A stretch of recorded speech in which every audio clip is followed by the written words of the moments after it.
ही पत्रकार परिषद आणि या पत्रकार परिषदेमध्ये जी काय माझी मतं मी मांडणार आहे ती यासाठी की राष्ट्रवादीचे प्रवक्ते भरत भगत यांनी काल परवा कार्यसम्राट आमदार सन्माननीय महेंद्र शेठ थोरवे यांच्याबद्दल जे बेताल वक्तव्य केलेले त्याचा मी पहिले त्यांचा जाहीर निषेध करतो।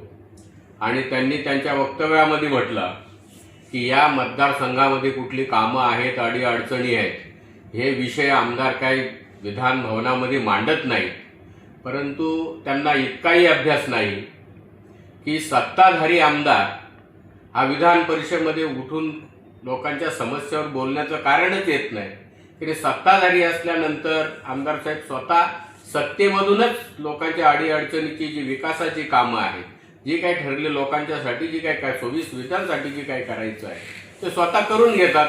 तिथे त्यांना काही आरडाओरडा करण्याची किंवा विधान भवनामध्ये बोलण्याची, सेशनमध्ये बोलण्याची आवश्यकता नाही आहे, हे स्वाभाविक आहे। परंतु जनतेची दिशाभूल करण्यासाठी प्रवक्ते आणि स्वतःचं कुठेतरी प्रमोशन करून घेण्यासाठी किंवा भविष्यामध्ये आपल्या पदरात काय पडेल का या भावनेतून त्यांनी आमदार साहेबांच्यावर ही टीका केलेली आहे, ती धादांत खोटी आहे आणि जनतेची दिशाभूल करणारी आहे। आता तटकरे साहेब नेहमी त्यांचा तोच एक जप आहे। त्या तटकरेंचं राजकारण कशा पद्धतीने या मतदारसंघामध्ये आणि रायगड जिल्ह्यामध्ये चाललेलं आहे ते सर्वश्रुत आहे की कारण त्यांना त्यांच्या मुलीला मिळालेलं जे पालकमंत्री पद होतं ते शिवसेनेच्या तीनही आमदारांनी विरोध दर्शवल्यामुळे आणि त्याला ती स्थगिती मिळाली आणि ती स्थगिती मिळाल्यापासून जे तटकरे साहेब विशेषतः या मतदारसंघामध्ये जे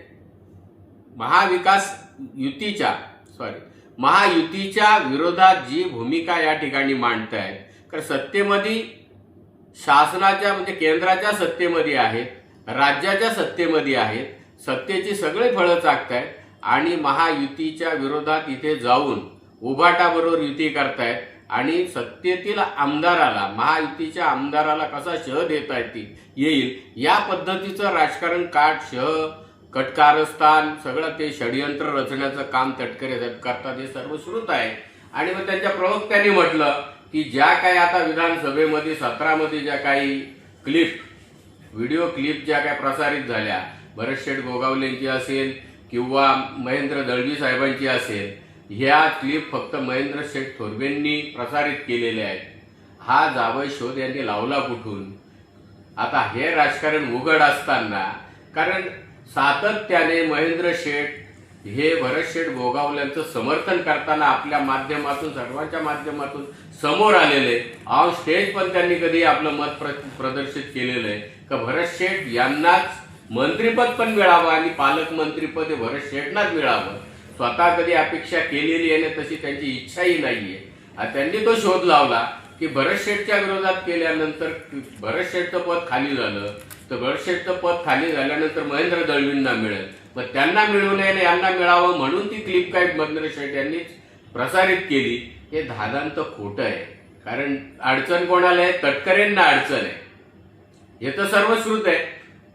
भरत शेठ गोगावलेंची असेल, महेंद्र शेठ दळवींची असेल, आमदार महेंद्र शेठ थोरवेंची असेल, या तीनही आमदारांची अडचण कोणाला आहे? तर तटकरेंना। कशासाठी? तर त्यांच्या मुलीला पालकमंत्रीपद मिळवण्यासाठी, स्वाभाविकच या तिघांना बदनाम करण्यासाठी हे सगळं राष्ट्रवादीने तटकरेंच्या पिळावळीने केलेलं एडिटिंग आहे आणि धादांत खोट्या क्लिप या प्रसारित केलेल्या आहे। परंतु त्यांना माहिती नाही तटकरेंना हे तीनही आमदार, नामदार भरत शेठ गोगावले, आमदार महेंद्र शेठ दळवी आणि कार्यसम्राट आमदार महेंद्र शेठ थोरवे हे तीन त्रिदेव आहेत। ब्रह्मा विष्णू महेश अशा भूमिकेतून चालतात। एक आहेत, दिसायला तीन आहेत पण तीन हे एक आहेत। आणि यांना कुठल्याही प्रकारचं तुम्ही किती जरी बदनाम करण्याचा प्रयत्न केला, अशा किती जरी क्लिप तुम्ही प्रसारित केल्या तर त्या तुम्ही खरोखर आहेत त्याचा पुरावे द्या, त्याची चौकशी करा आणि मग ठरवा। महेंद्र शेठ दळवींनी सांगितलं का माझ्या बाबतीत जी आलेली क्लिप ती जर खरी निघाली तर मी माझ्या राजकीय जीवनाचा त्याग करीन आणि हे आमदारकीचा सुद्धा राजीनामा देईल, तर एवढा मोठा चॅलेंज ते स्वीकारा आणि तुम्ही प्रूफ करून दाखवा, कुठले पुरावे द्या. उगाच काहीतरी एडिट करायचं आणि जनतेची दिशाभूल करायची, असले काम असले धंदे खोटे थांबवा. आणि चोराच्या उलट्या बॉम्बा म्हणतात ना, ते तसं आहे करतात. हे अडचण कोणाला आहे? राष्ट्रवादीला आहे, तटकरेंना आहे. आणि इकडे उलटा भ्रम लोकांच्या मध्ये पसरवून आणि दिशाभूल करण्यासाठी हे सगळं षडयंत्र रचण्याचं राष्ट्रवादीचं काम आहे. त्या प्रवक्त्याला मी सांगेल, थोडंसं आपलं डोकं ठिकाणावर ठेवा. महेंद्र शेठनी या मतदारसंघामध्ये विकास केला नाही म्हणतात, विषय मांडले नाही म्हणतात. आत्ताच 7 कोटी रुपयाचा निधी मंजूर करून आणलाय आणि त्यांच्याच सत्ताधारी ग्रामपंचायत तिथे नेते म्हणवणाऱ्या ग्रामपंचायतनी पत्र दिलं का आम्हाला कुठल्याही विकास कामाची गरज नाही. म्हणजे विकास कामांना आडवं येणं आणि विकास होत असलेली यांना दिसत नाही हे म्हणणं किती लांछनास्पद आहे आणि किती हास्यास्पद आहे.